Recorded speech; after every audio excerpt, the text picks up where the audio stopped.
Hello दोस्तों, नमस्ते, प्रणाम, जय श्री राम जी। आप सबके स्वागत करती हूँ दोस्तों अपना यूट्यूब चैनल में। तो आज मैं आप लोगों से सुनाने वाली हूँ जिउतिया मैया का सोहर गीत। आप लोग जरूर सुनिएगा, भावुक हो जाइएगा इस जिउतिया मैया का सोहर गीत सुन करके। तो चलिए मैं सुनाने जा रही हूँ, शुरू से लेकर अंत तक सुनिएगा। जिउतिया माता का सोहर गीत आप लोग जरूर सुनिएगा और छोटा सा प्यारा सा कमेंट कर दीजिएगा। तो चलिए मैं सुनाने जा रही हूँ, अच्छा लगेगा तो लाइक भी कर दीजिएगा। गंगा जी के तीरावाती वैया नैना जल ढारेली हो। गंगा जी के तीरावा तीरियावा नैना जल ढारेली हो। गंगा मैया दे दे तू अपनी लहरिया त डूबी धसी मरतीनु हो। ई गंगा मैया दे दे तू अपनी लहरिया त डूबी धसी मरतीनु हो। किया तोरा नैहर दुखवा किया तोहरा सासुरनु हो। किया तोरा नैहर दुखवा किया तोरा सासुरनु हो। ये तिवई किया तोरा पिया वा विदेशवा ओहि रे दुखवा रोवेलु हो। तिवई किया तोरा पियावा विदेशवा ओहि रे दुखवा रोवेलु हो। नहीं मोरा नैहर दुखवा नहीं मोरा ससुर दुखवानु हो। नहीं मोरा नैहर दुखवा नहीं मोरा ससुर दुखवा हो। ये गंगा मैया नहीं मोरा पिया वा विदेशवा तको खिया के दुख रोइले हो।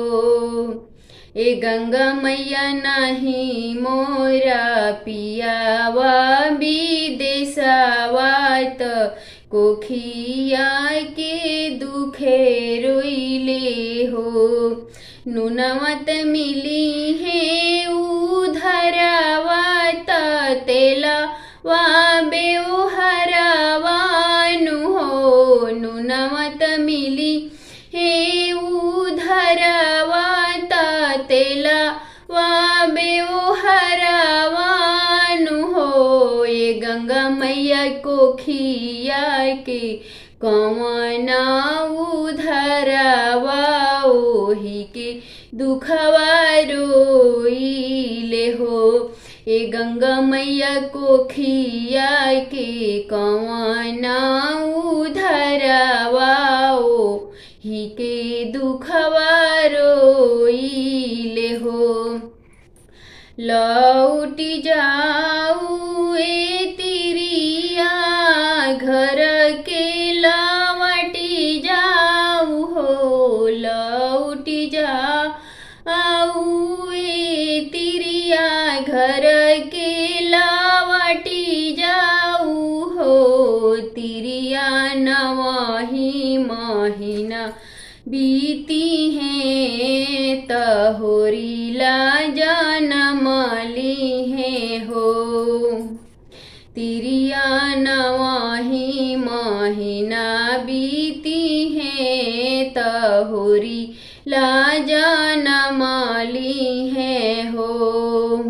होरीला जनमली है तब बुआ जन्मी है नू हो।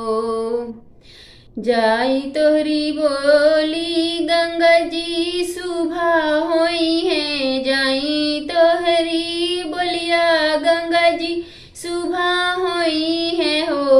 को कोखिया मोरा भरी जई है आचरवा भरी जा सुनु होई गंगा जी कोखिया मोरा भरी जसुआ चरवा मोरा भरी जा सुनु हो।